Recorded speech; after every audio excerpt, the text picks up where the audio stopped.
मैंने तो कोई ऐसा ट्वीट ही नहीं किया, मैंने तो किसी का नाम ही नहीं लिया। बिना नाम लिए क्यों तहलका मच रहा है? ये कौन सा उड़ता तीर है जो बीजेपी पकड़ रही है, मुझे तो पता नहीं है। चोर की दाढ़ी में तिनका आपको नहीं लगता है?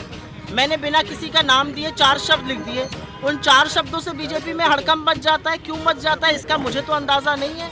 इसका मतलब आपके कुछ ऐसे नरकंकाल है छुपाने के जिसको आप लेके परेशान है। There are skeletons in your cupboard. हमें तो इसके बारे में कोई जानकारी नहीं है। ये तो बीजेपी जो क्लीन चिट दे रही है, पूछिए किस चीज की क्लीन चिट दी जा रही है। बताइए जरा, कांग्रेस सोशल मीडिया सेल की चेयरपर्सन की अपनी जिम्मेदारी होती है और इसीलिए लोगों ने सुप्रिया श्रीनेत को गंभीरता से लिया।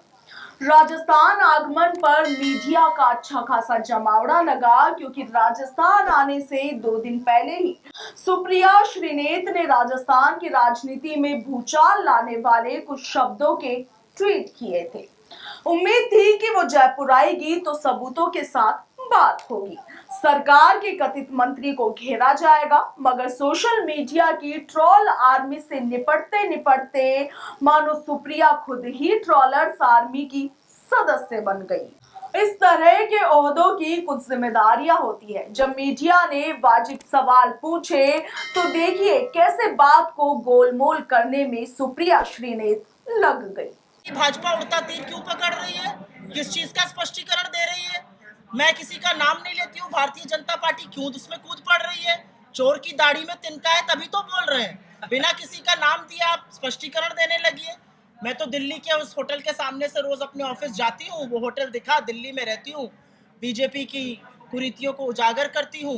राजस्थान की थोड़ी याद आई और उसके बाद रशिया यूक्रेन का युद्ध चल रहा था। बीजेपी क्यों कूद पड़ी उसमें? ऐसा क्या काला कारनामे करते हैं जिसका स्पष्टीकरण देना पड़ता है? मैंने तो किसी का नाम नहीं लिया। मुझे चलना होगा, बहुत धन्यवाद, लेकिन हमारे अध्यक्ष जी, हमारे सारे सचिव आपके सामने मौजूद रहेंगे। सुप्रिया श्रीनेत के आने से ठीक 1 दिन पहले भी कांग्रेस में एक प्रेस कॉन्फ्रेंस हुई थी। महिला नेत्रियों की इस प्रेस कॉन्फ्रेंस में मीडिया का अच्छा खासा जमावड़ा था।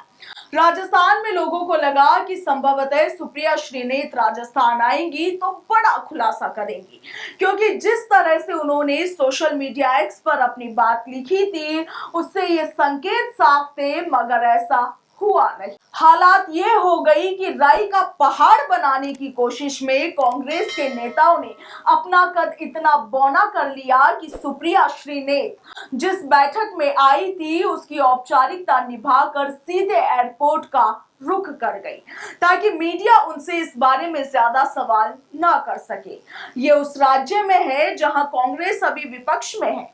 दिल्ली की राजनीति में ऐसे कई नेता हैं जो सोशल मीडिया पर सनसनी फैलाने के लिए जाने जाते हैं और अब लगता है कि नई जिम्मेदारियों के बीच सुप्रिया श्रीनेत भी इसी सनसनी की नाव पर सियासी बैतरनी पार करना चाहती थी, मगर बगैर थत्ते आगे की बात बोलना खतरनाक हो सकता था। लिहाजा मीडिया के चौतरफा सवालों से घिरी सुप्रिया श्रीनेत ने अपनी जल्दी फ्लाइट का बहाना बनाकर जल्द से जल्द जयपुर छोड़ने में ही अपनी भलाई समझी। ऐसा है कि हरियाणा में जो एग्जिट पोल दिखा रहा है उससे कहीं ज्यादा हमारी सीटें आएंगी।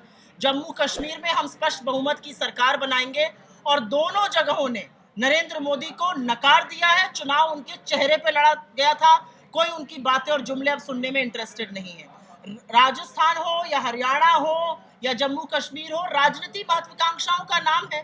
हमारे जो चुने हुए विधायक आएंगे वो अपने विधानमंडल दल का नेता तय करेंगे, जैसा कि कांग्रेस की परंपरा है और होता है। असलियत यह है कि चाहे वो हरियाणा के दलित हो या जाट हो या कोई और बिरादरी हो, हरियाणा की 36 बिरादरी ने हमारा सहयोग किया और वही हमें जिता रहे हैं। अशोक तंवर जी का वापस आना यह दिखाता है कि बीजेपी दलितों के साथ किस तरह का दुर्व्यवहार करती है।